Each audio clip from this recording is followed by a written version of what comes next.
So, welcome back. We are recording. We are recording. I think we're recording. Yes. We better be recording. We are recording. Good.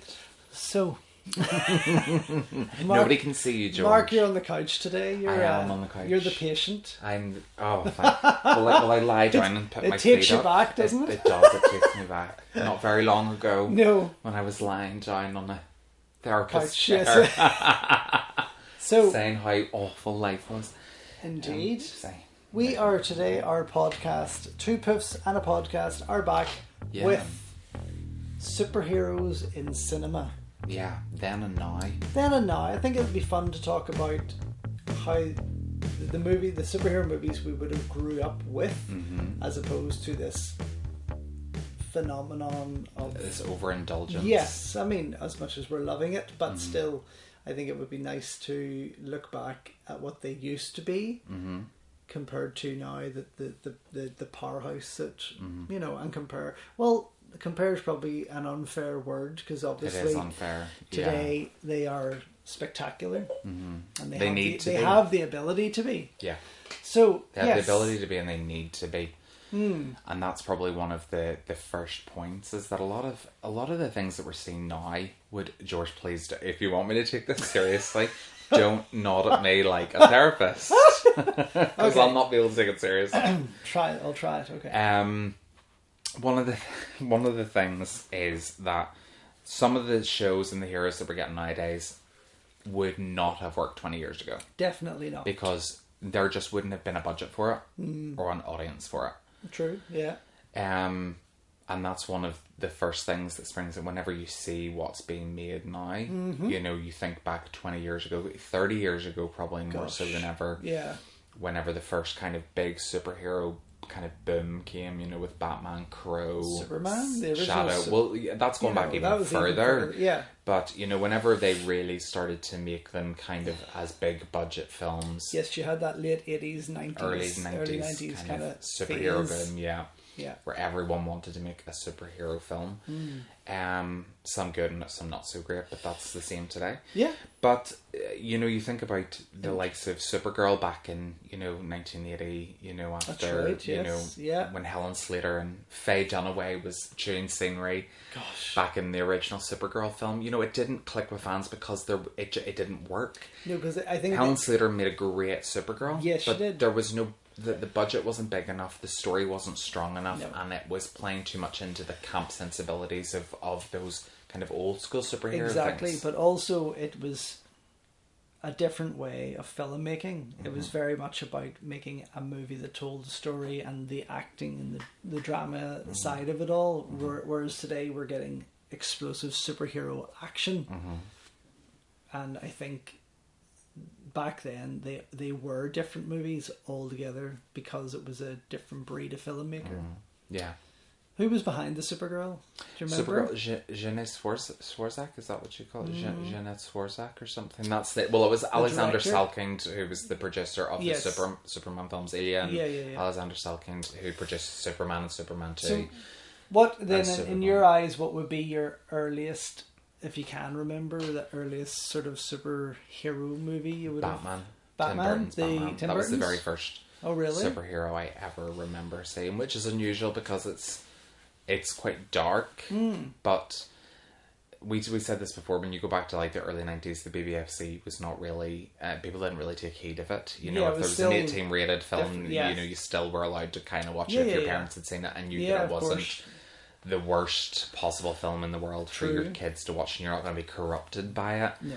But that was the very first superhero film that I watched. The first one actually that I really enjoyed and rewatched on multiple occasions was The Shadow with Alec Baldwin. Interesting. An unusual one. Yeah. But I really liked it. And did you see it as a superhero movie? Because it really, in terms of the mainstream superhero, it wasn't. No. Necessarily a guy but I still flying around in a cape. That kind of thing. I still seen it as like a really cool action film. I like the concept of, the character being able to like vanish, or manipulate. And whenever I watched it recently, the effects, especially the bridge fight at the beginning, well, not the very beginning of the film, but as the film progresses and he comes back, from Tibet, from the fields in Tibet to New York again, where they have him like misting in and out of his shadow form. I was like, oh my god, these effects are incredible. They're so good, but it was just first time. What I liked was that by this stage, by the time I'd seen The Shadow, I had already seen Superman 2, Superman 3, Superman 4, Batman. I'd seen all of those. Seen them all, yeah. But it was the one because it was different, and it was the same with The Crow. Yeah. And with Spawn. Yes, they were darker. Spawn they were really prettier. Kind of took it to another level. Oh, it did. No, it was ridiculous. I mean, the effects are awful now. Yeah, whenever you look back at Spawn, yeah. John Leguizamo just should never have done that in his life. Was dreadful. Pretty much like Super Mario Brothers as well. But it was. You didn't have much variety back then. No, well, I think more so on television for me growing up was the Batman TV series, the reruns and stuff of the cheesy Batman show with Adam West, but also a countless amount of cartoons. You had Spider-Man and His Amazing Friends, you had all these Defenders of the Earth, you had all these incredible cartoons that was really more my insight to the superhero world then as a kid in the 80s, early 80s. But I think then it was the Superman movies, the original Christopher Reeve movies that really were, and the Incredible Hulk TV show and movies, the TV movies, they were really my first, and I loved them. I mean, I remember watching the Incredible Hulk like religiously. Is it a worthy show to watch? Oh, it's yeah. Is it? It is. No, I've never seen a single episode of it. No, because I've always been quite worried about watching it, that it's not going to kind of live up to an expectation that I expect. Well, I think I know it's not going to be Marvel quality. If you understand where it's coming from, not today. Obviously, if you compare it to anything today, it's going to fall flat. But it is a very good drama serial with. Every episode pretty much had a bit of Hulk action going on, and even Thor appears at some point. Daredevil appears at some point. Get away! Yeah. Really? Yeah. Wow. So that was my insight to, because I was still quite young then, and was only maybe finding the odd comic. I wasn't a big comic collector at that stage. But Superman was the leading hero. He was definitely there, and then you had those. I think they were late 70s into early 80s Spider-Man movies. Like, I can't even remember the actor's name, but there was 2 Spider-Man movies made. Right. Back then, have you never seen these? Like Never. The Dragon's Challenge and No. Oh, okay. This will be interesting. Okay. So, yes, I must get you to sit down and watch these with me sometime. Okay. So there was a Spider-Man before Tobey Maguire. Yeah. Okay. And he was a bit of an older kind of guy looking. Okay. He looked but then again, there was most college students back then looked like men in a sense. There was none. All Americans look much older than they are. Yeah. And whereas today we see him as much more of a younger Peter Parker. Yeah. But they were still fun, and for me, the element of that was there was kung fu in it, especially when he goes to Hong Kong, and takes on a few of the Shaw Brothers stunt guys and things like that. So there was an excitement in that personally for me.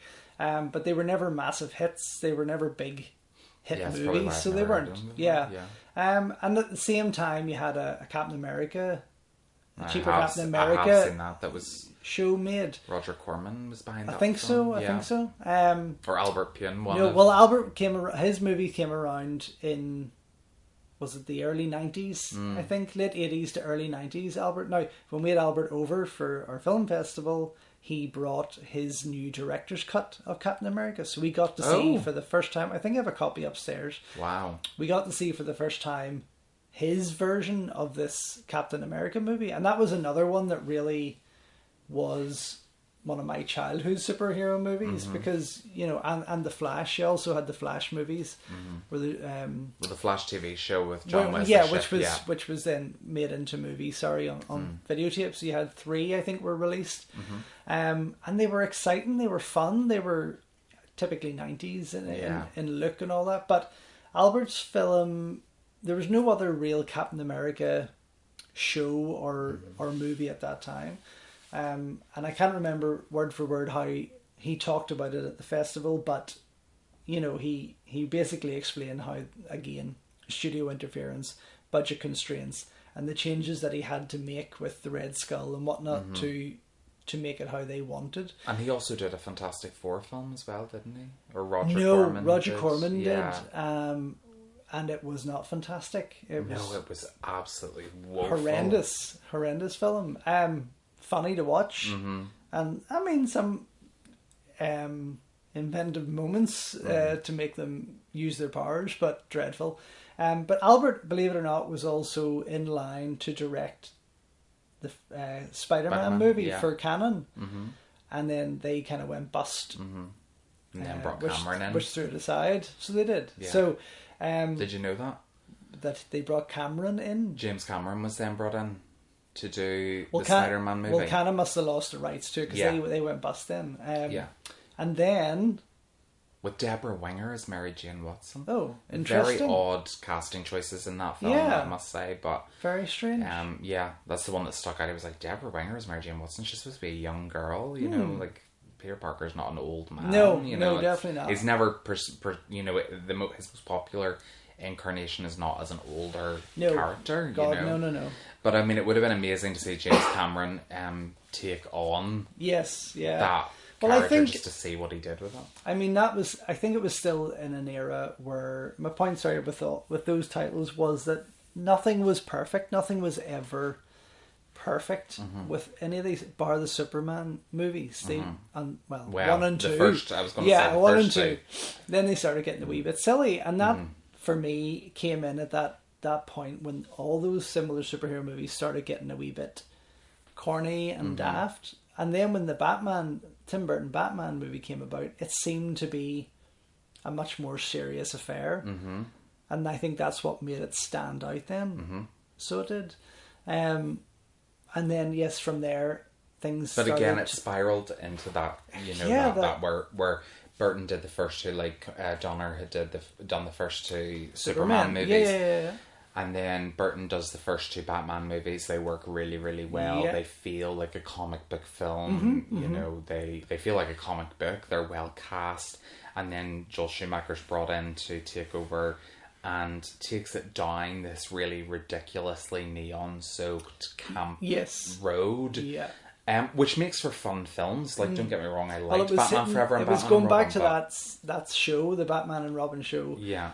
With Adam West, that's kind of where it took it again, and people had moved away from that. Which I have to admit, I can never get into. Oh, really? Yeah. I've tried watching Batman with Adam West, and I'm like, I can't take this seriously. But it is daft. Gee Willikers, Batman, like it's like what? But it's old school, and it's a product of its time. That's the thing. Whereas for Schumacher to take that back to that, to take modern action superhero movies back to that was a stupid move.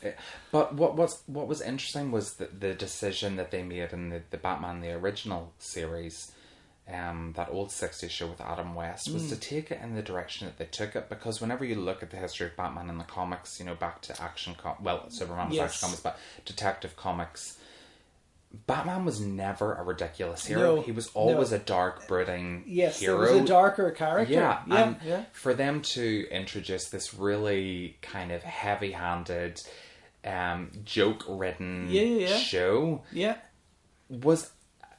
is strange to me. It is an odd approach, I suppose, yeah. You know, but then again, was this a time when studio executives were in charge, not the fans, or they weren't, sorry, not the fans, they weren't fans of the comic as such, they just saw an opportunity, a product to start pushing there.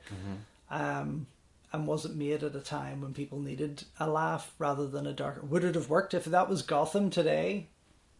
Like the Gotham show that the Gotham show like today, would that have worked back then? I don't think so. No, but then not long after you had the arrival of Wonder Woman on TV and the Incredible Hulk. Now the Wonder Woman show I have seen, and it's, which again, I totally missed that one. That was another one I would have watched religiously. Yeah, and I mean it had its silly moments, but it was more kind of comic book-esque. Yes, you know, it had the Wonder Woman twirl, and that famous twirl, yes. which actually Linda Carter came up with. Oh, really? Yes, she came up with this idea of twirling her into her costume, which is an interesting factoid for anybody out there that doesn't know, because she never did that in the comics. She never kind of twirled into her costume. Yeah, I was going to say, so it was something that Linda Carter doing was this twirl into the costume, you know, and she added a real element of excitement.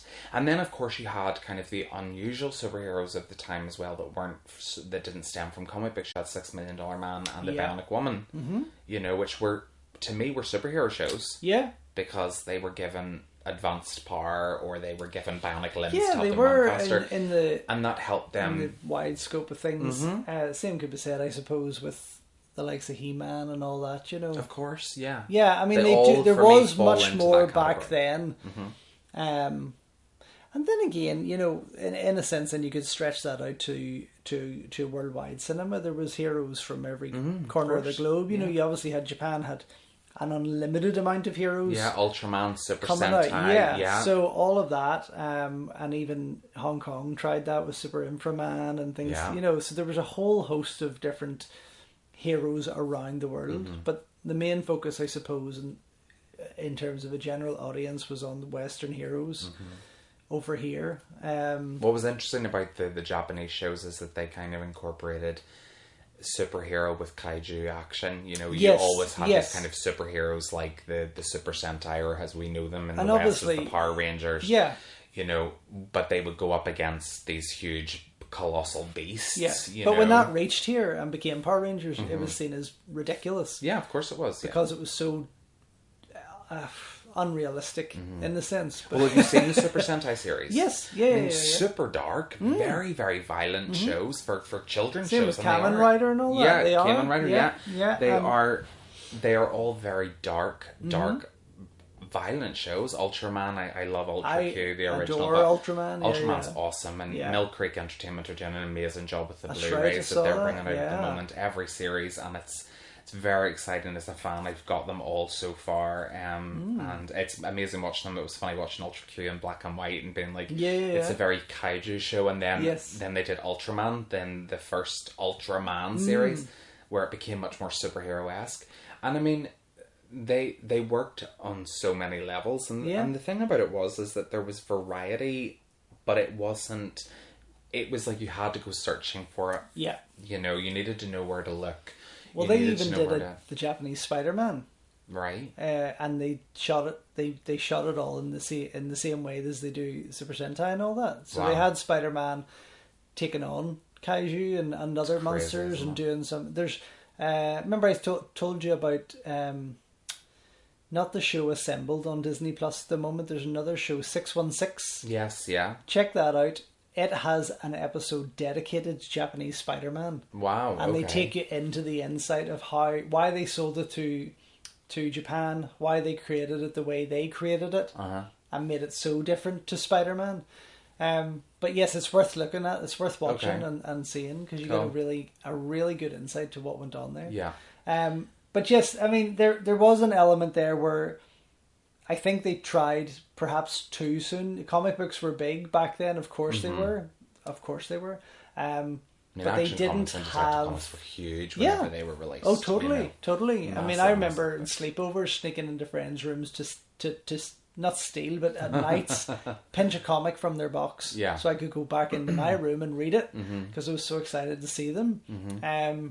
But yeah, I think in terms of cinema and film, it wasn't the right time. No, because to make them. The reason I think for that was because with panels and frames and comic books, you have an endless kind of canvas to work on. Of course you can create as much depth or as little depth as you possibly want.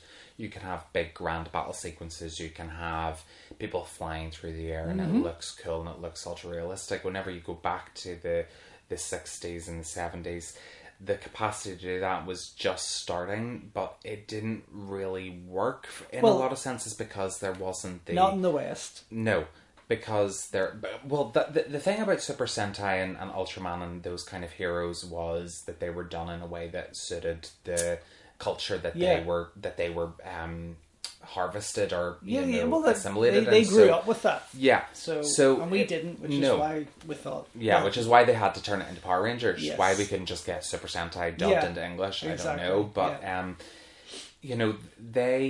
they were very much they worked on what was part of mythology and culture at the time. So that was using people who were good at martial arts. That was using, the kaiju mythology, monsters and things like that there. Yeah, using miniatures and everything.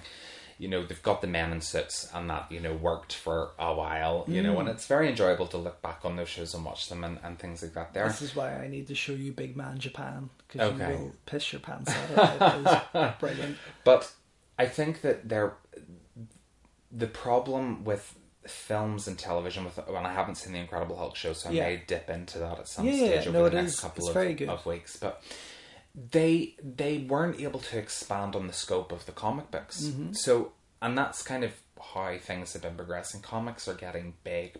You have your big event comic books. You have, a particular writer, the likes of Brian Michael Bendis or Grant Morrison or Jeff Johns, taking on an entire run. Yeah, exactly. Of a superhero that runs maybe 3 omnibus collections of 1,000 pages each. And that's a huge mythology to create. So it grows and it grows and it grows to a point where it's almost like, Jesus, we don't have the capacity to do this. How do we make this come alive? How do we make this work? What Donner and the Silkines did with Superman was they tried to keep it much more grounded, like Smallville. Much more natural. Yeah, and have it as as an impressive superhero movie, and it still is. But to do it in a way that made it work. Yeah. Then whenever they went into Superman 3, they tried to add the comedy element into it, which people felt like they needed because of Batman in the 60s. And then with Superman 4, they were trying something far too big for their budget. The way I see it is they shouldn't have went close. Now, Superman worked because of those reasons, yes. But Superman 4, they tried to add a bit too much super to it.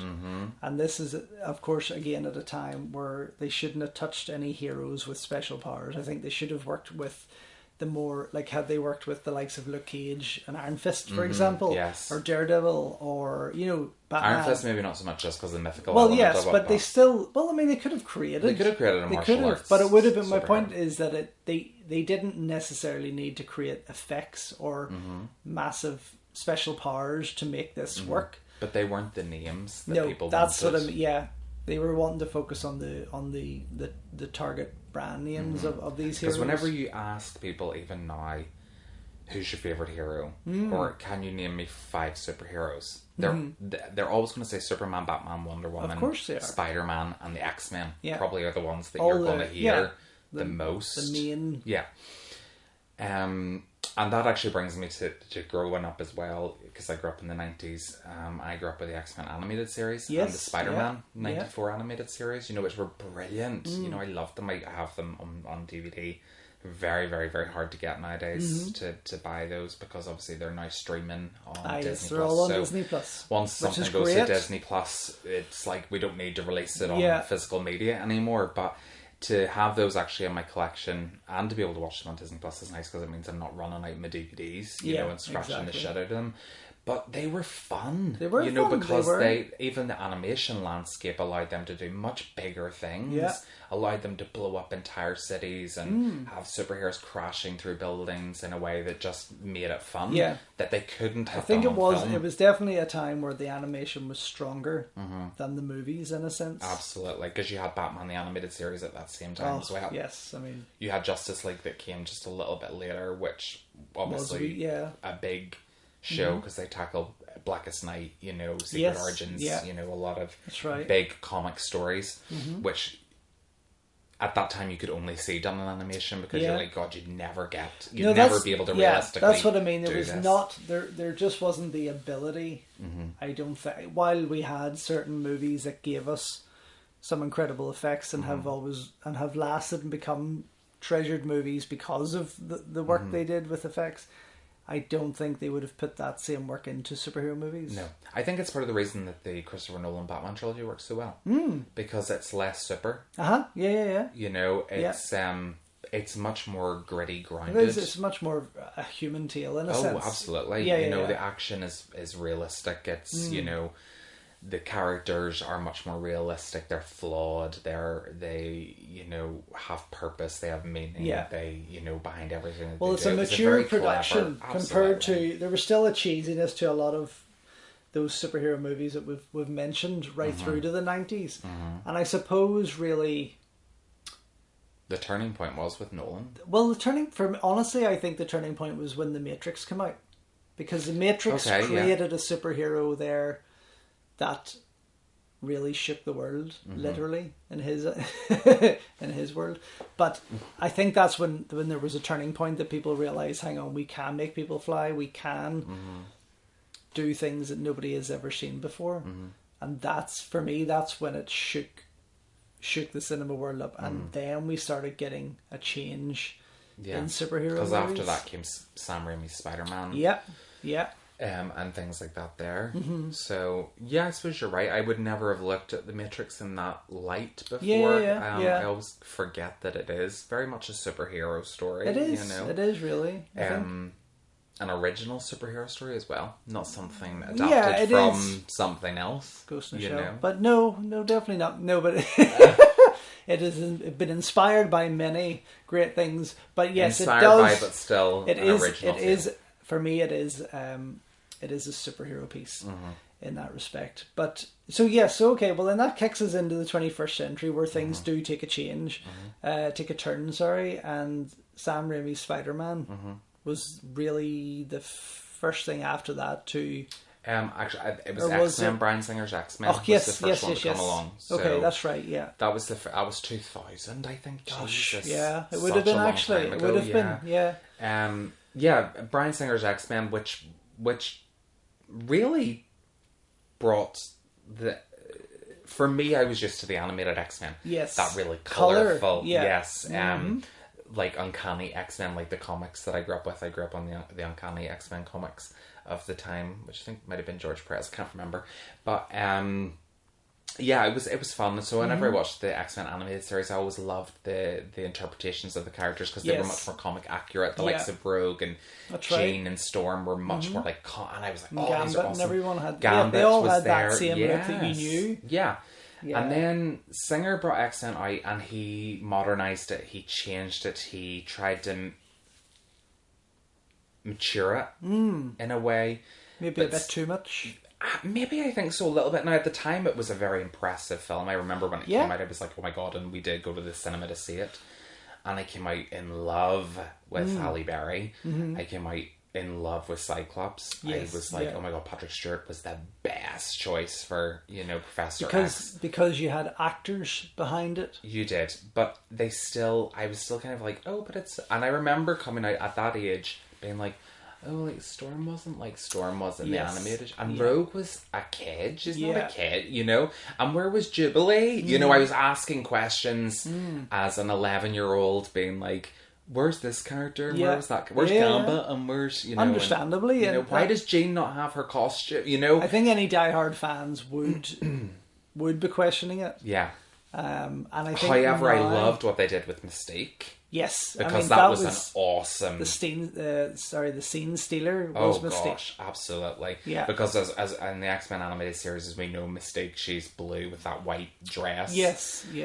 Whereas in this, they had Rebecca Romijn painted head to toe in blue makeup with these really cool little like ridges on her and stuff. Yes, like she scales looked freaking amazing. Yeah. And Rebecca Romijn had one line in that whole film. Do you know that? Oh, really? Was that it? Now, she speaks, but as other characters. So whenever she transforms, those actors speak as them playing Mystique. Yeah. Rebecca Romijn only had one single line in the entire film, and that was, it's people like you're the reason that I never went to school. And that's when she's in the helicopter with your man. Yes, that's right. Bruce Dern or whatever it's called. Bruce. Is that the who turns into the jellyfish? Yeah. Yes. And she like kicks him with her foot in the helicopter. That's the only line in the entire film she has. Gosh. Yeah, she still managed to steal the show from me. Totally. So totally. There were elements of what Singer did with X-Men that really, really worked, and some elements that didn't. Making Rogue, as much as I like Anna Paquin, I don't think that she was right for the part. Definitely not. I think that that choice to make her this young girl, this young runaway, was just not right. That worked better for Jubilation Lee, yes, the character that's Jubilation right. Lee, whatever, because she was the young runaway that ran away from home. That's right. You know, and maybe Rogue took her under the wing. Maybe and Singer was combining their stories in some respect. Well, he didn't do the best of jobs, I have to say, but he still directed a very competent superhero movie, and it worked for the time, because I think what people needed at that time was for the superheroes of the past to be left behind, and for them to bring something more mature, especially 2 or 3 years just after Batman and Robin colossally failed. Singer was really the man that kind of like stepped up the superhero game and said, this is what you can do with the superhero movie. You can change a lot about it and it can still work. Well, I mean, his interpretation and run lasted for a good decade or more, didn't it? So, but you think as well, he kind of came and went from the franchise, but yes. And then eventually when they jumped back in time, when Matthew Vaughn came in, we got the colour. So we did, which we was got nice. The yellow, but it still looked a little bit too modern for me. It was quite modern, yeah. But you think Singer's approach with his original X-Men trilogy inspired Nolan to make the Batman trilogy what he made it? No, two completely different entities. I think you're dealing with two very different visionaries. But that more modernised, mature approach to it. No, I don't. I honestly don't think so, because I still think that there was an element. So whenever you start getting into X-Men United or X2, whatever way you want to call the second X-Men movie, and then The Last Stand, they started to veer into comic book territory. Oh yeah, totally. So they did. Nolan kind of ran with this very kind of dark superhero for 3 movies. He expanded on the action as the movies went along. But all the characters he used were very real. Yes. That's the thing. Nolan's characters and those Batman characters were real. He didn't pull in the Dr. Freezes and... He brought in Bane, but as a real character. He brought Bane in as a man just on steroids. Yes. He had Selena Kyle as a genuine thief. He had Heath Ledger as a Joker who was genuinely catatonically insane. Yeah. And a role that ultimately cost Ledger his life, because he went so deeply into that kind of method acting that he got lost inside his own head. Very dangerous way to act, I think, with method acting, especially if you've no recall. You can't come out of that. Come out of it, yes. It can be a troublesome way of acting. But a great talent, though. He played the Joker amazingly well. He did. Legendary. And Liam Neeson as Ra's al Ghul. They were good. But did you notice actually at that time? So we had Spider-Man. We had Sam Raimi's Spider-Man. We had Bryan Singer's X-Men, we had Nolan's Batman. Did you notice that pretty much nearly every single one had a train sequence? It was like... Actually, it did, It was like superheroes can only save anyone if they're on a train. We've seen it in Spider-Man 2 or whatever, with Doc Ock on the train. And out of all of those, though, then, and up until the MCU really kicked off, the Spider-Man trilogy was the most colourful... It was the most colourful sort of superhero series since 60s Batman, really. Yeah, unless if you discount the animations, then yes, it would have been the most colourful. It would have been the most fun. Yeah. Sam Raimi brought a lot of his horror.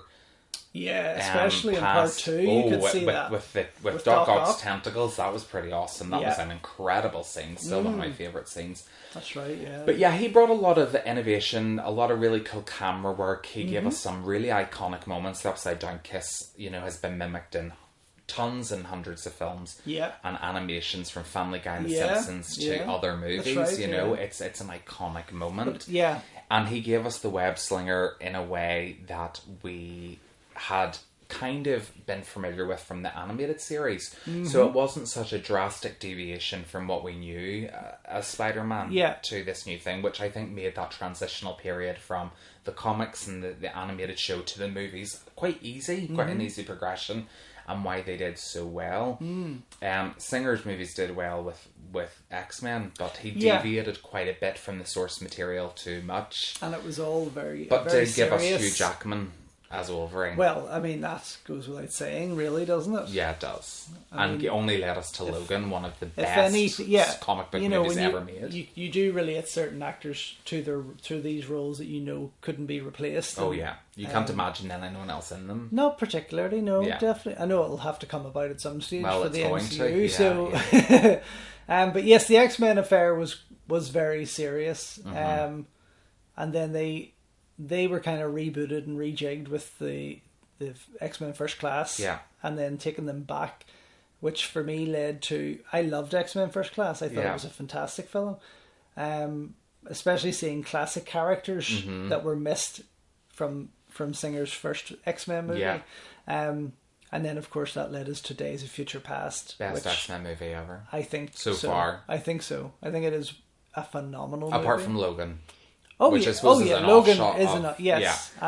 But this, as a collective team, was incredible. I think for me at that stage was the biggest superhero movie. Bringing the old and new together, like having Alexander Shipp as Storm and then having Halle Berry, come in. But also it was characters really that we hadn't seen before. Yeah. And a whole bunch of new characters that didn't last, but in theory still... But it was an awkward time because as a fan you get so frustrated that they don't adapt Jean Grey in a comic way, in the comic book way. They don't adapt Shadowcat in the way that she's portrayed in the comic books. That's what we want to see, as much as we appreciate someone having a vision when it comes to our comic book characters. What we really want to see is comic accurate interpretations of the characters that we love. Well, I mean, they did a great job with Nightcrawler. They did do a good job with Nightcrawler and it made you wonder then why they couldn't have made a character with lesser powers and abilities, made them more... Yeah. It did kind of... Yeah, I know what you mean. It confused fans, I suppose, as to why you weren't seeing the character you wanted from the comic books. Couldn't have Rogue in her jacket flying about. I know. Do you know what I mean? Yeah. It was still very frustrating. It's the most frustrating Singer character in the X-Men universe is Rogue.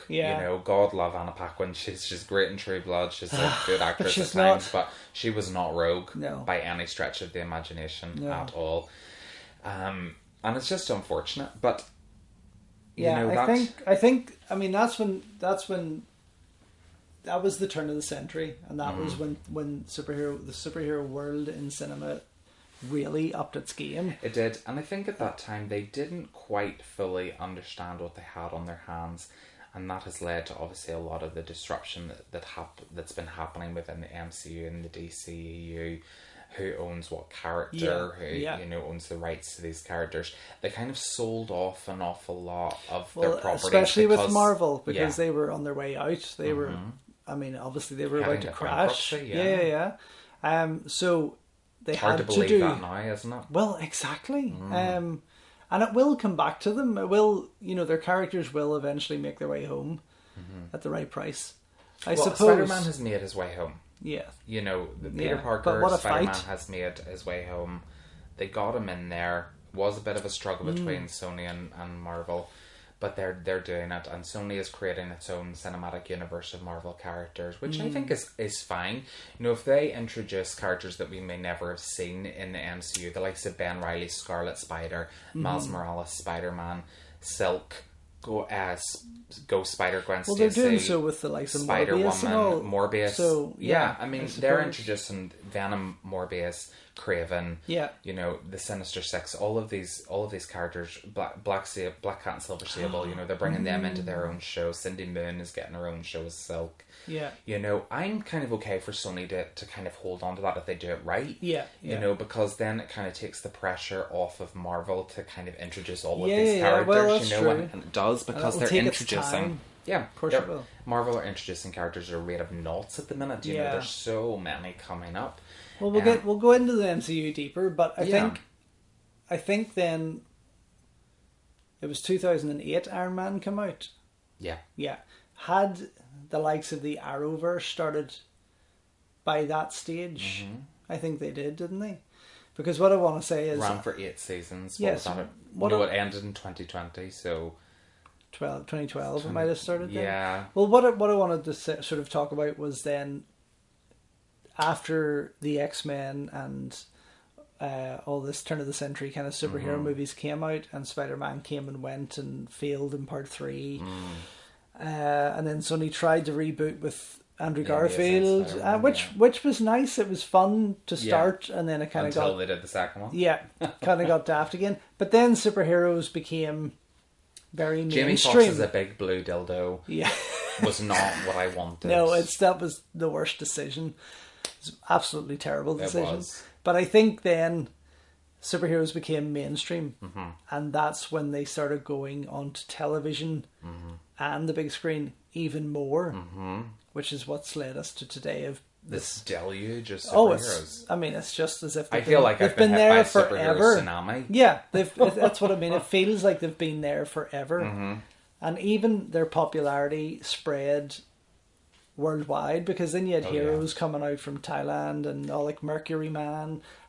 You had more recently from Indonesia had Gundala. That's right. But over the last 10 years, you've had an incredible surge of superheroes from around the world. It's very overwhelming. Yeah. The current state of the superhero genre, it's overwhelming and underwhelming at certain times, because there are certain places that you want to be further ahead. Yeah. And other places that you're like, whoa, slow down, yes. you know. I think it's when you see them being done right, and you have a favourite character that you want to see, you personally are excited and want to see that character brought to life. And while the executives or the other people might not be ready to give you that character, because it's you. Yes. They should be listening. Yes, exactly. But that's what I mean. In your head, you're like, oh, okay, if they can do that, then they can bring this person to the screen. Which is unfair and selfish, but you can understand where you're coming from, because you're excited. Yeah. And they have. And now we're at a period where these things work. Yeah. They look incredible. Obviously, Marvel are headlining the whole superhero. I mean, they're literally brushing the floor with everybody else. Yeah, everyone's trying to keep up. Yeah, and I mean, their main competition is DC, but now we're seeing other companies coming out, more independent superheroes, and the likes of Image heroes and things coming out. But the introduction of the likes of the Boys. Yes. The Boys upcoming spin-off. There's so much potential more. Wildstorm, comic universe as well. There's a lot. And we just had the animated Invincible series drop, which is fucking amazing. Yeah. But yes, so 2008 kicks off. Iron Man kicks off the start of the Marvel Cinematic Universe. Well, Incredible Hulk as well was just after that. So yes, I mean, that is a character nobody really expected to see at all. Nope. I mean, Iron Man was just a clunk of metal to most people. Yeah. And an alcoholic. He wasn't a hero that I expected ever to really see. But my God, it blew me Robert away. Downey Jr. just bring that. That's what I'm saying. Like, you've got Hugh Jackman as Wolverine, and you've got Robert Downey Jr. as Iron Man. You can't see it. You can't actually see Robert Downey. We went to see him in Doolittle, and we're like, nah. No, we couldn't. Get Tony Stark back. Yeah. I couldn't take it. He has almost like played it so much to perfection. He's trapped himself in that. Absolutely. In that role. Absolutely. But it started to really launch a lot of things on every platform. Like the small screen, you had then the Arrowverse that really started to take over, and then when streaming services come in, you had even more shows kicking off, even more superhero shows kicking off on that. We had Netflix bringing out the Marvel, like the Daredevil, Punisher, yes, and then Jessica you had Jones. Hulu with the Runaways and Cloak and Dagger and Hellstrom. So many different things were coming, and it seemed like everyone just wanted a piece of a superhero. Of course they did, yeah. You had The Gifted, you had... That's right. What do you call the one with Xavier's son? Legion as well. So many of them were just like, give us a bit, give us a bit, give us a bit, give us a bit. But then now has it become to the point where you're just like, I'm just glad they're not all connected, or would be exhausted trying to. I wouldn't be able to keep up. No. I'm struggling with the Arrow. I'm not struggling with the Arrowverse. I just know there's an awful lot to get through. And that is the Arrowverse.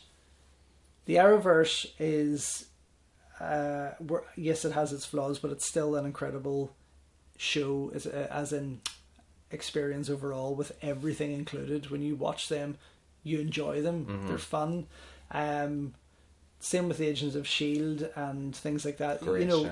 Yeah, they've made them work, and it seems to be just normal now to have these. But they have heroes. that distinct television feel. Yeah. As impressive as the effects are in Flash and Arrow, Legends of Tomorrow and Supergirl, they feel like episodic television shows. Yeah. Whereas I recently watched Stargirl, the complete first season of Stargirl that was originally aired on DC Universe before it was shut down and became HBO Max.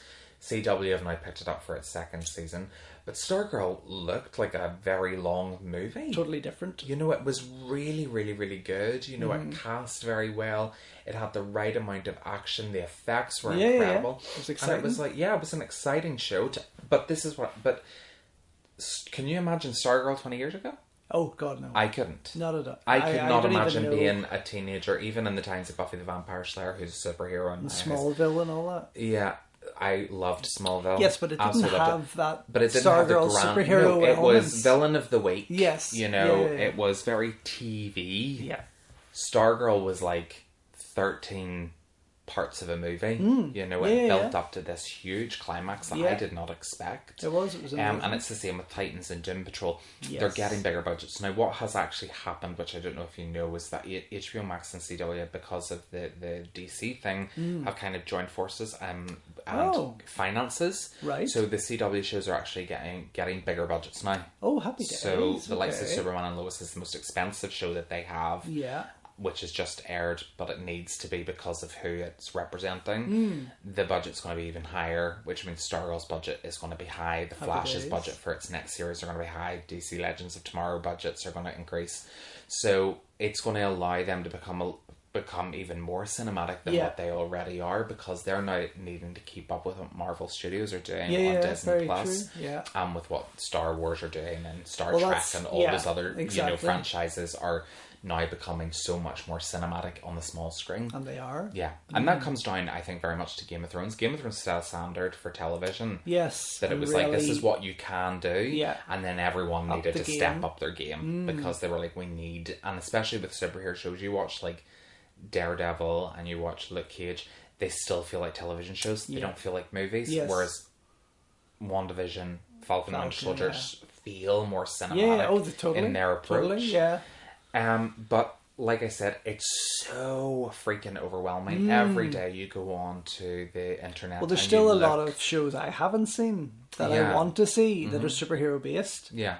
But there's just, at the moment, there's just too many. Yeah. If I want to fit in my daily life of Hong Kong cinema and stuff, that's... Yeah. But yeah, I mean, okay, well then we'll go back to the MCU, but we'll focus on the DC Arrowverse kind of stuff. Focus on because and DC in the long run then, because DC obviously, as we discussed earlier before the mic was on, that why do they keep making mistakes on the big screen? Why do they keep cancelling shows that they shouldn't be on the small screen? Why? Who is calling these shots and being criticised and just still doing the same thing over and over again? You know, like, the people aren't daft. They know who's behind it. This is what I can't understand. Jason Kyler, who is the head of AT&T, who owns Warner and HBO Max, is a comic fan. He's a fan of Zack Snyder. He's very much behind this whole Restore the Snyderverse, but we're concentrating on the Arrowverse. They are DC properties. They're owned by Warner Media, but they go out on the CW. Yeah. But it's the people... So Mark Pedowitz, who's the president of CW, has to answer then to Walter Hamada, who has to answer to Ann Sarnoff, who's the overall head of Warner Media. That's right. All of these people are making decisions and making really poor decisions. They're teasing spin-offs that will work, that they cancel. Yeah. And then they're cancelling shows like Supergirl, which are brilliant, Swamp Thing, which was on DC Universe and never got a chance. No. It was cancelled before it finished. Yeah. But by the time it got to CW, it was too late. That it couldn't quite move over there, which would have been really, really cool to see. But I did say to you, HBO Max and DC and Warner Media have this whole Justice League Dark thing coming. They've got the Constantine show, the Justice League Dark show, and the Zatanna movie, all being done by J.J. Abrams. So that could be a reason why CW don't have Swamp Thing. Yeah. Maybe HBO Max are going to revive Swamp Thing in a very different way. But they could have at least let the story finish. You know what I mean? They just didn't need to pull the plug. No. So, but it's such a common thing. Yeah, if it works, it works. If it doesn't, it doesn't. You know, if the ratings are there, if the ratings aren't, get rid of it. Doesn't matter whether fans love it. You know, if there's only 75,000 dedicated fans who think it's the best show ever, it's not going to bring in any revenue for them because sponsors are going to pull out because the show's getting low ratings. So they're not marketing at a time slot. There's only so many Snyder cuts you can hashtag. Yeah, exactly. Exactly. I don't know, the way I'm seeing the hashtags at the minute, it's crazy. But I mean, there's the point I wanted to do today's podcast about this was because of the success of Zack Snyder's Justice League. You know, we watched it recently. We loved it, and I just thought it was probably important to go over the history of superheroes in film and what has come of it. But there is that overall is that mess on the DC side of things. It's funny how the superhero market has seemed to take on a very, very vocal side that never really existed, probably because there was no internet. But that never existed back whenever I was growing up. Yeah. Like, if you imagine Wonder Woman back in the day getting cancelled after 3 seasons on NBC, what the fans would have had to say about it. Oh, yeah. The Incredible Hulk series, you know, you shouldn't have hired Lou Ferrigno, you know, to play that, or this show should be more about this, or, you know, they were allowed to kind of just do whatever the fuck they wanted with these shows. Well, that's because the general public thought they knew what they were doing. Do you know what I mean? The general public thought the studio executives knew what they were doing for a reason. And then they watched the shows and they were kind of like, this works. But that was the problem. They didn't have that. Now they're in a position where too many people can say too much. You know? It doesn't matter where they go. They will be added. They will be hashtagged. The word is shouting. And shouting at them to say, do this, do that, do that. And the pressures of the fan base has proven very effective because we got the Snyder Cut. Yeah. But I think that, especially with superhero movies and comic book movies, the fan base really does need to drive the direction of where these things go. Yeah. Because it's great having visionaries like James Gunn and Jon Favreau and whoever behind, you know, your franchise, because they're great directors. Yes. They have this really good vision. They want to keep it very comic book, you know. And they're fans of the comic. Absolutely. Yeah. They're fans of the genres and the characters that they're getting into. Of course. And that works so well. But it seems that, and we'll get to Marvel, but it seems like at DC, they just, there is almost like this mental block. Yeah. And this complete lack of streamlined communication between everybody on that ladder. Completely. In each and every rung, it seems to be totally disconnected from the next one. If that was a ladder, if they had a Marvel ladder, and they were like, everything's connected because everyone's communicating. Yeah. They put a DC ladder and been like, it's unsteady because the rungs aren't connected. It's like a rope ladder because they're not getting up it. Yeah. So I'd be like, can you send down the rope? Because I'd be safer climbing that than I would this fucking ladder. Do you know what I mean? But why has it? It's because of the people that they put in charge. Of course it is. But what I'm saying is, why or how can it go on for so long, and them still be in the jobs they're in, but also keep making the same mistakes over and over and over? It doesn't make any sense. It doesn't make sense, but are they fucking thick as shit? That's a very, very it seems like everyone at Warner is thick as shit. The only person that seems to have any sense is Jason Kyler, and why he's not stepping in at this moment in time to say, do you know what, Anne, you're not right for Warner Media Division because your vision isn't what we want to produce with Warner Media. Or, Walter, you're not a DC fan, so we're going to put someone else in charge of people that should be looking after these Absolutely. projects. And there was a thing, I don't know whether it was a an April Fool's joke or something, but there's a YouTube personality. He's a very, very big fan of DC. He's a guy called Sly. I can't remember his surname, and there was a thing saying that he was now being put in charge of DC operations. Right. Now, if that's the case, yes, give him training in how to manage that kind of team, because he'll need that. He can't just go from a YouTube personality into operating an entire fucking business. That's insanity. Yeah. Nobody in their right mind would do that. That's a crazy thing to do. It's like picking somebody off the street. It is. I mean, they could pick me as a casting director, but I don't need to be managing 100 people. Yeah. All I need to be doing is saying suggestions. I see this person as this. Let's bring them in to read. If they read well, they've got the part. But this is they need to look like the character. They need to move like the character. They need to act like the character. And if this person who I envisage doesn't work, then we'll move on to casting other people. Whereas they seem to pick names out of a hat in DC and kind of go, oh, Amy Adams for Lois Lane and oh, Ben Affleck for Batman. It's like, fuck me. Worst casting of DC? Jesse. Eisenhower? Jesse Eisenberg is... fucking hell. I mean, who come up with that one? I know, right? It's like throwing shit at a wall and seeing what sticks. God.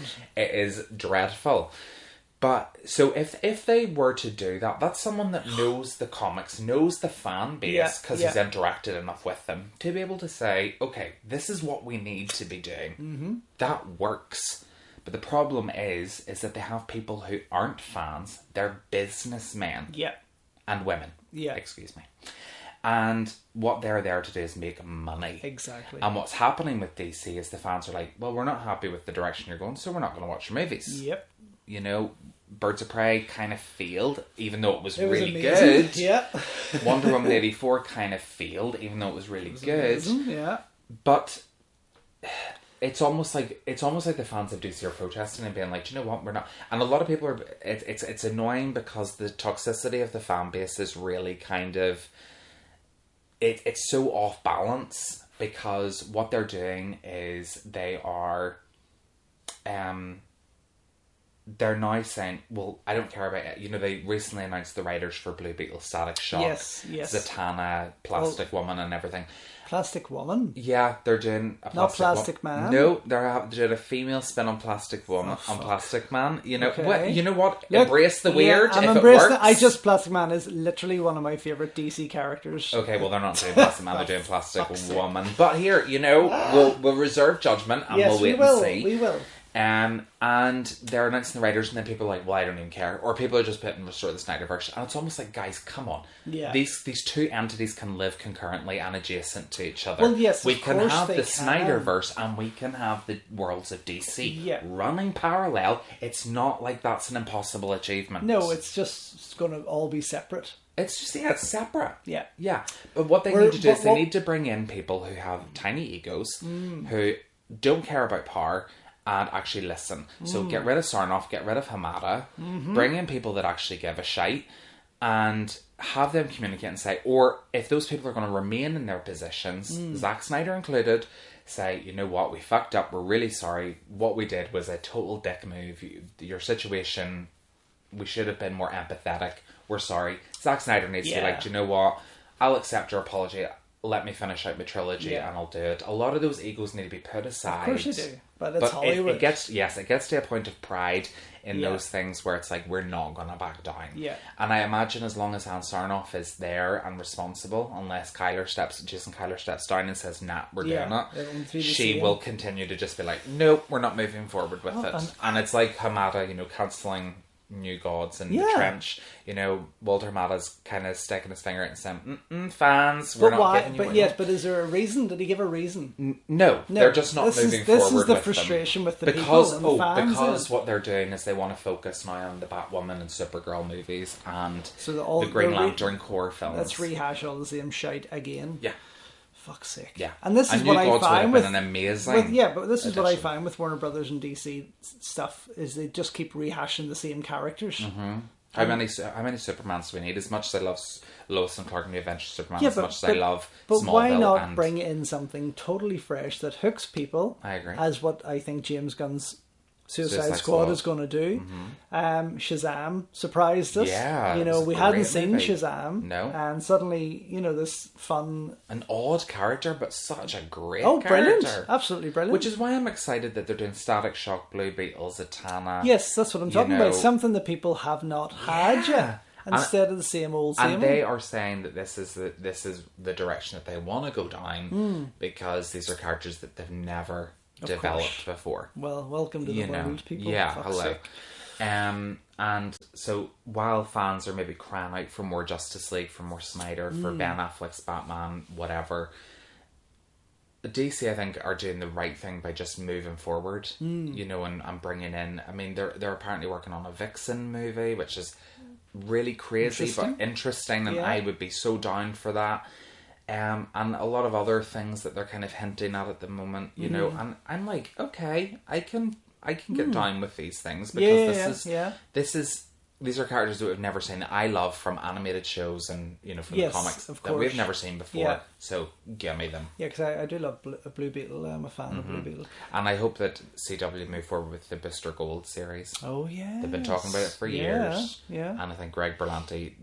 I have to just give props to Greg Berlanti because he's obviously the overseer of the Arrowverse. He's done an amazing job. Yeah, I think so. Mark Guggenheim have just literally created one of the best TV universes isn't it weird? ever. Like we discussed this off mic, but how small screen DC projects and animated DC projects are always so much fucking fun. They are even the animated movies, the DC that's what I'm talking about. I have all of them Blu-rays and I love watching them.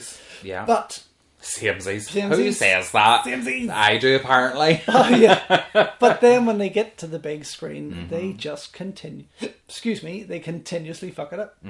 They interfere too much. They did it with Snyder. They did it with David Ayer or whatever. And even Donner, didn't they? They fucked up Donner's Superman 2. So they have a history of doing this. And they're not learning from past mistakes, and hopefully they will begin to.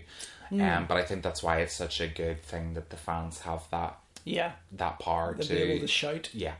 Well, loudly. Somebody that hasn't fucked up is Kevin Feige. Kevin Feige's a god. He is a god. He is the new god, which is why Hamada probably cancelled it because he thought there's no point challenging that. Yeah, exactly. Yeah. So wait until Feige dies. Yeah. But yes, the MCU. I mean, it is just a phenomenon. Isn't it? It is. It's over. It's taken over the entire world. It really has, undoubtedly so. In more ways than one. Yeah, and I think then what that has done has put a lot of pressure on other studios to try and create the same. Not create the same, but steal their formula. Yeah, so to speak, and bring multiverses to life through other movie projects and whatnot. Yeah, and it's not working. Expanding Star Wars, which is working. Yes, yes. I mean, they're in the same room. They are in the same room, yes. But the likes of Universal trying to kick off a Monsterverse with the Mummy and DC, things like that. What I'm talking about is they have obviously set an example. They're obviously leading the way massively. But wow, I mean, who'd have thought from that one Iron Man movie? I would never have imagined that 12 years later, 11, 12 years later, we would be sitting with 23 movies under our belt, 2 TV shows, other spin-off, a 7-season show based on Agents of S.H.I.E.L.D. and 25 upcoming titles, which include Ms. Marvel, She-Hulk, Moon Knight. I know, about bloody time. And we've got Shang-Chi, we've got Eternals, characters that I never thought would ever see the light of day. No. On the big screen, let alone the small screen. Yeah. Shang-Chi and Eternals are coming to the big screen. I know. Being it's directed be by incredible. Great directors, and have a great cast. But this is Chloe where Zhao's behind Eternals, it's amazing. Yeah, I think this is where Marvel are winning, or the MCU and Disney are winning, is a bit more freedom, a bit more diversity, a bit more belief in the people that they've got behind the projects. And it's just running from what the executives are saying. They're being allowed creative control, but they're saying it's got to remain faithful to the universe that we're creating. Understandably, but I think now at this stage of the game, especially, they all understand. Mm-hmm. I mean, I don't think, for example, I could walk in today or tomorrow and say, okay, I want to direct this movie. Yes, no problem, start today. It wouldn't happen. I would imagine there's at least a year's training in the eyes of the Marvel plus Georgie could never executives. Keep a secret. No, I couldn't keep a secret. But I think you would get fired like week 1 because you'd be like, oh my god, guess what movie I'm directing? But you would have that. You would have to have that. You'd need to connect. You would have to have that connection with them, and you would need to learn how they work. Yeah, absolutely. You know, and I think, but that's what is making them so... But they also have such power. I mean, they put the fear of God into everyone that works for them. I mean, well, that's very whenever true, you listen to some of the ones talking, every time they're always terrified of being fired. You know, every time Tom Holland opens his mouth on social media, you kind of think, oh, shite. Yeah, he's going to blow it. That's him. He's gone. He's no longer going to be Peter Parker. Yeah. So they instill the fear of God. It works because it then means that when the film comes out, we're surprised. And we're shocked. And but this is old school. This is old school studio runnings here, because back 50, 60, 70 years ago, studios would sign up people for so many movies. Almost like, for example, even in Shaw Brothers in Hong Kong, their actors would sign into these contracts that would have them live in. So they would be living in dormitories in the studio, not be allowed to work on any other projects. You know, and that's, for me, this is how Disney are working, especially with the Marvel people. Not so much severe. The living. No, not as severe. But there is that old school approach to having them they sign multi-year deals, which is becoming much more common now. But you think back to the days of old Hollywood, whenever, Bette Davis and Joan Crawford were signed to, Warner, Universal and whatever. And they weren't allowed to work for MGM or whoever. If MGM wanted them, they had to borrow them and pay for them to come and work. That's right. So they not only had to pay the actor, but they had to pay the studio that owned their contract, of course, to allow them to borrow them out. And it almost seems like that's the way it goes with Marvel, isn't it? I think so. They have these multi-year contracts, and that's what I'm talking about. It being an old school approach. I can just be so terrified. Imagine going to Kevin Feige being like, Noah Baumbach has offered me, his new independent film. It's a really, really good acting opportunity. I'm waiting for his response very tepidly, being like, what's he going to say? And he looks actually like a really lovely man. Whenever you hear him talk, he sounds really, really lovely. But I just imagine in that moment, thinking, am I going to be allowed to leave? Yes, exactly. There's the Disney Studios here just to it's get, a nerve-wracking request. Yes. Yeah. But... it's working, but the problem is, I suppose maybe the final question, because we've been talking so long, do we wrap it up by saying, do we feel like it's becoming an oversaturated market? No, I personally, I don't think so. Personally, I think of it as a product, a thing that is just there now. It's like we wait for the next sci-fi movie or the next adventure movie or Indiana Jones or Star Wars or whatever it is, but the same thing with the superhero movie, especially with the Marvel project. We just expect it to be there. There's an anticipation. Yeah. And it's now become part of our popular culture. That's what I mean. Yeah, it's just there. It's like the next season of your favorite TV show or something like that. But do you think with everything combined, Worlds of DC, Arrowverse, Marvel, Amazon coming into it, Netflix coming into it, do you think that there is an oversaturation of superhero projects? Well, I think there's enough material. There's enough material there for all these people to get their claws into and be a part of. But I think, and probably I speak for a high percentage of film fans and comic book fans when I say that I really am only concerned about what Marvel are bringing us. And when the rest happen, I'll be excited to see it. Yes. When DC does something, I'm excited to see it. When somebody else or Image or anyone else does something or an independent comes out, I'm happy to see it. Yeah. But my focus and concern is where my dedication lies, I suppose, in the MCU, because I've been so invested in it. Everyone has been so invested for so long. But you know what one I've been waiting for too long? No. It's my favourite comic book of all time. What? Fathom. Oh. By Michael Turner. Aspen Matthews. I really want to see someone take on Fathom as a TV show. Interesting. Hit me up, anybody. Well, Give me 100 million, I'll make the best Fathom TV show. That's what I mean. Where do you stop? Because there's an abundance of characters and stories that have been there from the start of the comic book. But that's it. Even within like the X-Men, you think of the X-Men as a team. Well, we haven't even touched on that yet.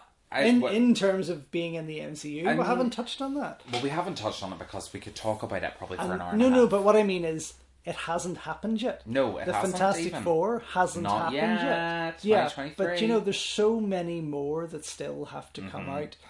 Mainstream characters. Yes, but what I was going to say there is, even within the X-Men universe, there were so many offshot comics. Yes, for of Emma course Frost, there was. Psylocke, Gambit. What's his name? Hank McCoy. Oh, Beast. Beast. They all had their own individual, like, the possibilities for the MCU are legitimately endless. They are. They really are. It's like they could do this for the next 200 years and never run out of stories. Mm-hmm. And then, of course, in terms of talking about Marvel, the one person, two people, we totally forgot about there. Stan Lee. Well, Stan Lee go without saying. I was talking about Deadpool. Oh my God! Of course. And Cable. Deadpool, because Cable had his own, he was a spin-off and had so much going on there. Those two, I mean, they had just really dipped their toe or dipped their toe in the water. I love the first two Deadpool movies. I know they're doing Deadpool 3 and it's going to be part of the MCU. But I've always said, if they're going to end the Marvel Cinematic Universe, it's got to be Deadpool kills the MCU. Yes, that's the movie that they've got to end it with. They need to, when they decide to pull the plug. That's the movie I'm waiting for, guys. If I'm waiting for another 30 years for that film, that's the way they need to end the Marvel Cinematic Universe. Deadpool just killing them all. I think by that stage the CGI imagery will be so precise and perfect they'll not need actors.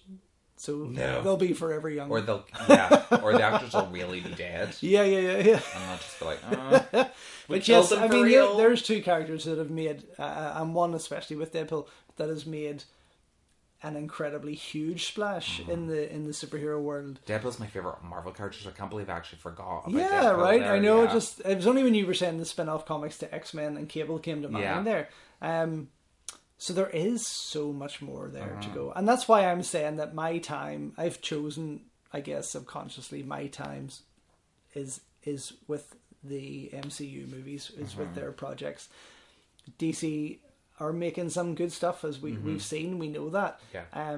But they're also making a lot of bad decisions, and I can't be bothered with that. I we're at a stage where I can't just be waiting for the next thing. Well, I know time is ticking on. Time is ticking on for me. I'm nearly gone. Yeah. I think what the problem is that it's the uncertainty. With Marvel, there's a very clear plan. Yeah, this is it. DC don't seem to have a clear enough plan, and I'm even not convinced, even with them hiring writers for projects. No. Like Batgirl and whatever.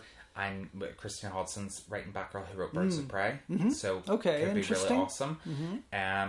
But even hiring the writers is not enough for me. I need like a hard confirmation. Like a logo and everything. Yes, but also when you look at a company as big as that and as strong as what they should be, for many, of course they have. Years, yeah, but when you keep tripping over the starting block and failing, you're not just doing it once or twice, but 4, 5, 6, 7, 8 times. Yeah. It's like, come on, and that's why I guess I've just been like, okay, we'll put you to the back burner. If you manage, brilliant.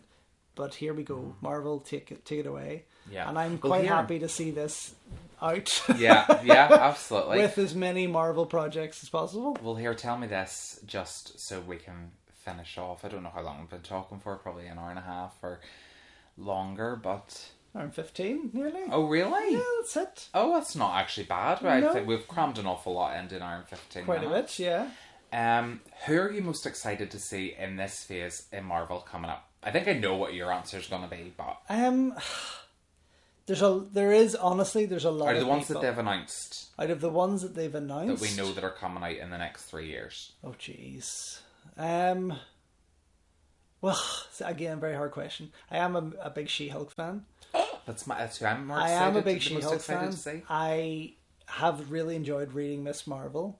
Okay. Really enjoyed reading Miss Marvel, but I am still a massive Daredevil So you want him back? geek, and I want him back, and he deserves to be in this world. You know, Boss Logic, if you ever listen to this, I hate you forever yeah. for what you did on April Fool's Day. I was about a finger clicks away from unfollowing you for that nasty April Fool's joke of that Daredevil poster. It was awful. I for me, him and the Punisher are two of my favorite characters. Yeah, they characters. are flat out, but there is too many. I think really is. It's a hard call. But I'm I think out of the I'm ones getting that have been Shang-Chi, announced, and I'm getting I'm excited for Shang-Chi, obviously. I think the two that I'm most excited about that have actually hard confirmation and are filming is She-Hulk and Eternals. Yeah. The Eternals are going to shake up the MCU like nothing else, and I'm really excited to see them being brought in, which I hope leads to an Inhumans reboot. Yes, hopefully properly. And She-Hulk, I love She-Hulk. Jennifer Walters is And an awesome do you know who character. I really want to see? Jessica Drew. I want to see Spider-Woman. Oh, well, we're getting Spider-Woman and Sony. Yes. You know, Olivia Wilde's been brought in to do Sorry, the you see, Spider-Woman you just said movie. Sony there, and that put me. It actually made Sorry, me throw I up know, in my mouth. but with Olivia Wilde behind it and with the right actress, I reckon it could be a really, she's really such good. a vital and very, very pivotal character of the MCU, Yeah. of being a part of everyone's lives, and Yes. and that's the part they should really have just took her back. Yeah, they should have. But who knows? Who knows what the future is going to hold? Who knows Well, what this deals is will it. be They're- made they're- over the next couple of years? Exactly, and we all know publicly. We all know the fight Marvel and Sony had together Yes. there to try and settle with Spider-Man, and I don't know. I mean, obviously, I know it's not as easy as them just saying, "I wish they would wise up and just hand him back," although it should be as easy as that. But but you know, you would think if they saw. I think if Sony didn't have the Marvel characters, they would be no more. Oh, of course, So without they a would be doubt, gone. without a doubt, and this is why they're hanging on. You know, to They're Thunderbolt, part of Columbia TriStar, right? I think they are, Yeah. yes. So I think they're just really hanging on to Thunil to hold on to what they can here. But they should. I mean, I think they should put their guard down and kind of let Feige guide them. Mm-hmm. Hopefully, that is what they are doing. I hope with so. I with hope the so. direction Yeah. they're going. Because there's just far too much there that. I think had Stan lived longer, that may have been a different outcome. Oh, totally. I think that so. Stan would have swayed it very much in Kevin's favour. Yeah. And we may have got it back, but unfortunately Stan just know. passed a little bit too early, and then they fought Yeah. over his property. I think it's disrespectful to fight over a property totally, like that yeah. for someone that worked so hard to make it work. Yes. But unfortunately that's the way it went. It's just, I mean, at the end of the day, really, it is all about the business side of it. It is, yeah. You It's know, about so- making money, keeping your studio afloat. Yeah. And, Yeah. you know, getting a piece of the pie, I suppose. Oh, yeah. You know, Disney can't have every slice. No, they really can't. They bake it. They're already, you know... But they are massively huge, but perhaps we wouldn't have got what we have today had they not been part of it. Yeah. Well, yeah, I mean, they're consuming You know. 3/4 of the pie already. Yeah. So... That's what I mean. They were kind of needed. Yeah, they were. So I think as long as we keep getting what we get on a positive note, and don't and the MCU and Marvel don't turn into the DCEU that we've been getting, I think we'll be grand. We'll be flying. Yeah. Okay, well So- there we are. A bit of an insight That was an to our exhaustive thoughts conversation, yeah. on. I mean, there is a lot more you could go into. You could certainly break down a lot of those movies and characters and actors and so on. We will. Much more, but yes, we will start to do that later on. Our podcast opportunities are endless as well. Of course they are. We can have spin-offs of this one podcast. We have could, about like 36 X-Men comics. Exactly. Yeah. You know, so we can talk about we can discuss We off will. mic Yes. Who we could talk about in a separate podcast. I think that would be really, really cool. We could rank well. We should, and we could. Yes. Is that better for a video or a podcast? No, I think... Well, it's less editing on a podcast. Well, maybe we'll do it on a podcast. Maybe we'll do it on a podcast. Our Marvel ranking so far, which I could do quite eeasily. Yeah. So we'll maybe do that as our next podcast. Oh, here. How does that sound, George? Follow up. Yeah. Well, while we're waiting on Falcon and Winter Soldier to come up with its next one, yes. Yeah. Okay. Cool. Well, thanks for listening. Yes, thank you. If you've made it this far, and I'm sure you will. There's a lot of fans out there, and I don't think we talked about anything that was particularly boring. Hopefully not, no. And if you haven't already, then check out our YouTube video channel where there's lots to watch and enjoy. And guys, please subscribe or follow us on Spotify, on Podbean, on Anchor, on Apple Music, on Amazon Music. All you need to do is search the Celluloid Misfits. We come up, you follow us, and our weekly podcast will be put up there. You know, I'm going to a lot of stress and effort, and it is. I didn't realise how strenuous it was going to be to put up a fucking podcast. But it actually is. And you're not even editing. I'm not even putting it together. I'm literally uploading the bastard thing.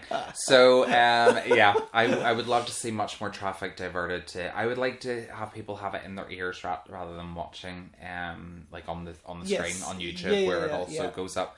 So please do. Please get subscribing. We're going to try and work out a way of boosting our marketing for people to be listening to us on a podcasting network. Yeah, well, a few ads in the Daily Bugle, and we'll get that out there as soon as. Yeah.